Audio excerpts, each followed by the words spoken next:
Hi, this is Nikki, and I'm here to share the messages that I get from Spirit and from all of our higher selves that are helping us on this journey to unconditional love, love of the journey, love of each other, and back to our soul group that are most definitely helping us on this journey. And so, part 3 of today's message, I do divine love healing. I connect to your souls and I get you the messages that your souls want you to know. You receive a healing, and your twin does, and basically, I give you a 3-card angel reading plus a guided mantra. So you get all 3 things for 1 or 4 actually, because you get the write-up. And also I do a crystal grid using pieces of rose quartz, which is like this. And when you meditate with that and send love to your twin, it basically raises love and light on the planet and balances the energies between you and your twin.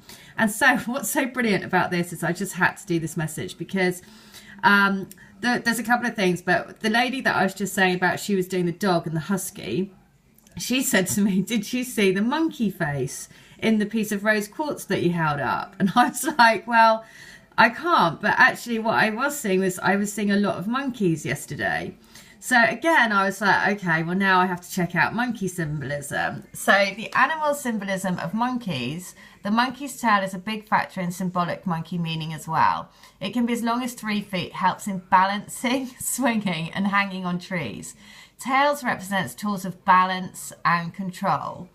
Which is, I mean, again, that's perfect, right? Because that's exactly what we are doing. We are balancing the energies, balancing divine feminine, divine energies within ourselves, and in turn balancing that within our twins, right? And that's exactly what the healing does to help, and what these crystals do, right? That's the intent of the crystal, is to balance the energy between you and your twin to create a divine union, right? Which is why this unconditional love zone, that is set.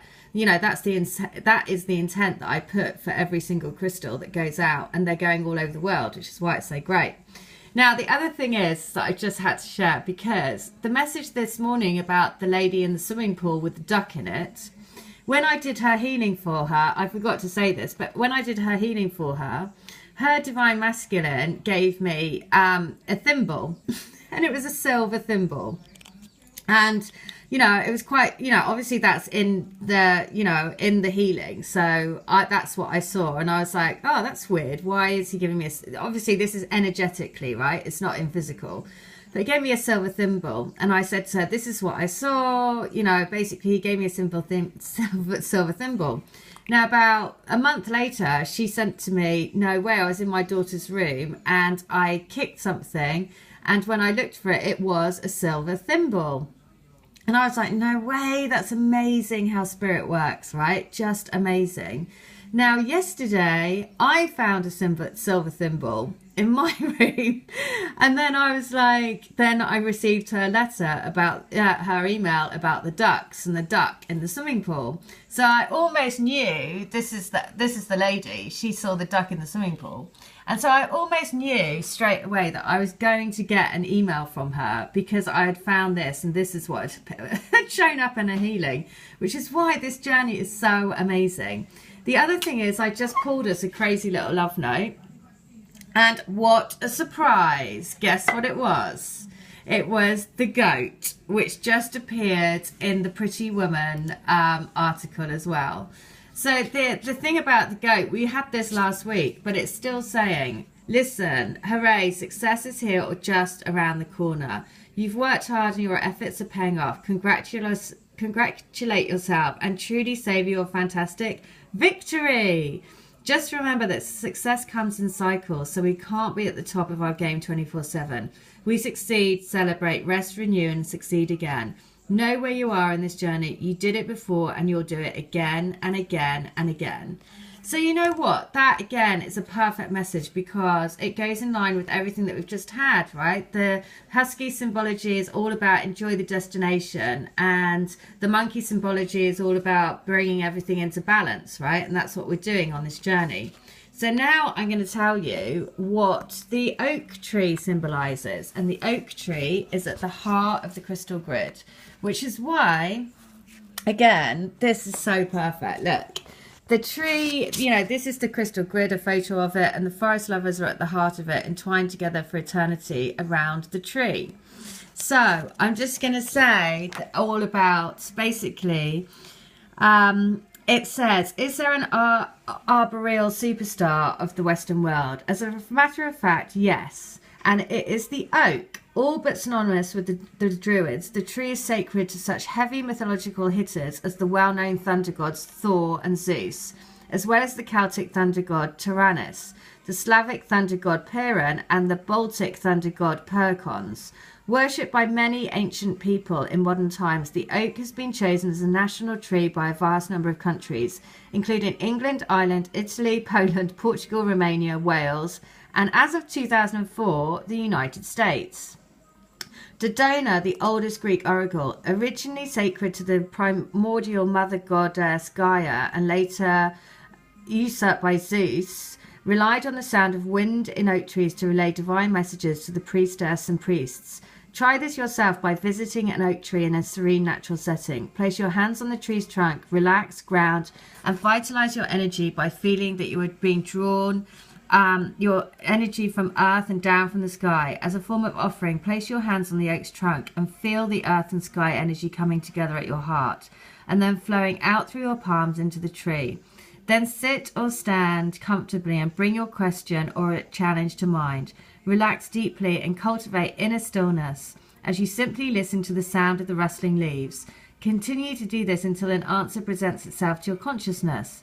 Additionally, runes, small pieces of wood on which ancient letters or characters are written or carved for divination purposes, are sometimes made from oak. So I'm just going to read this bit about the manifestation, because this is why the forest lovers, I'm always guided to say that the forest lovers are bound together around the oak tree, right? And this has all been about not just grounding in your love, but grounding in your everything, manifestation of health, wealth, everything. So we are all familiar with the perennial symbol of manifestation, the tiny acorn becoming a vast oak tree. It's also been noted that the oak is hit by lightning frequently, which has been attributed to its deep taproot and proclivity for growing near underground water sources. In addition to explaining the oak's sacredness to thunder deities, this is reminiscent of the magician in the tarot, who points one finger up to heaven to receive divine energy and one finger down to earth to project that energy toward affecting change in the physical world according to his will. For many magical practitioners, oak is one of the most obvious magical botanicals to choose when working magic related to wealth and prosperity.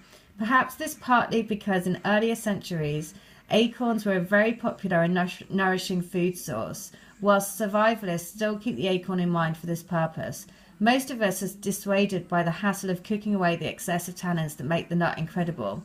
Despite our modern lack of enthusiasm for acorns as a food source, the oak emits a very potent, wealthy vibration and can be employed for wealth magic of all varieties.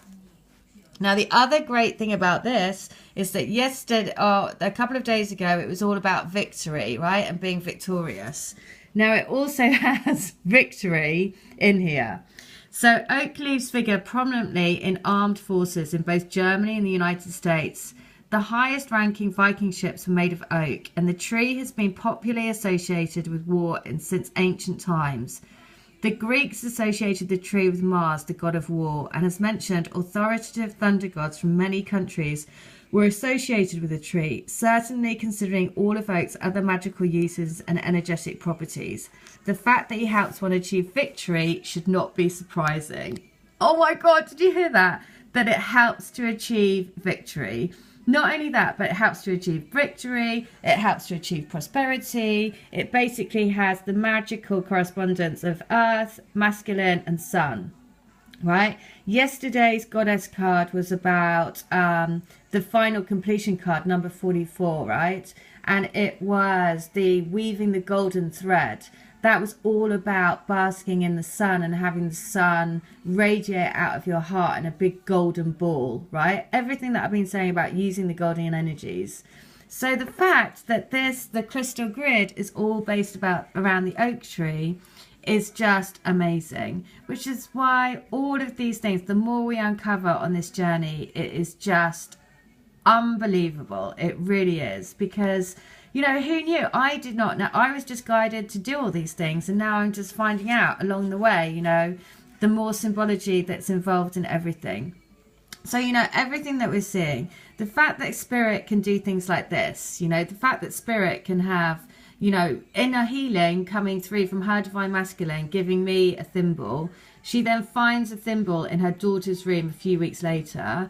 I then find one in my room a few weeks after that, the same day that she emails me about a duck being in a swimming pool that she just landed in. Not only that, the same day that a duck had flown into a bus. I mean, just too crazy. I mean, that's why the Divine Comedy is just brilliant, right? Because actually, you have to enjoy the journey. That's why the Husky message is so good, because the Husky message is basically saying the destination, the journey to the destination is just as important. You have to enjoy it. You have to raise your vibe to live in the love vibration, to let the balance of the energies happen, right? You're balancing divine feminine, divine masculine within you, opening up to being more vulnerable, opening up to letting you being the magician as well, because the magician is very kind of, you know, it basically is bringing the energies from as above and below, right? You're putting down the energies from spirituality, but you're using the earth energy to actually ground it, which is the masculine side. So you're balancing those within yourself. So that's why, again, I'm kind of blown away by that, because, you know, I had no idea, but now I'm research. Now, you know, I was led to buy this book when I was at Glastonbury. She said it's the only book that they have, and it's the first one that they've put out. And she actually said to me, oh, this is obviously meant for you. And I looked at her and I just smiled and I thought, yep, you have no idea. All right, well, listen, I'm going to keep referring to this book for different trees, because we have obviously the apple tree, which I'm going to look at and do a message about. So please add me on Facebook, because I'll be putting the pages up so you can look at them yourself. The Facebook link is this, Forest Lovers Crystal Grid. And yeah, please do come to me for healing, because these messages are incredible. Things like this just continue to blow me away. All right, thank you again for everyone that's sharing in this journey with me, and for sharing all your stories, because it is the power of doing it together that will collectively get us there, right? We are in it together. All right, take care. Have a good one. Bye.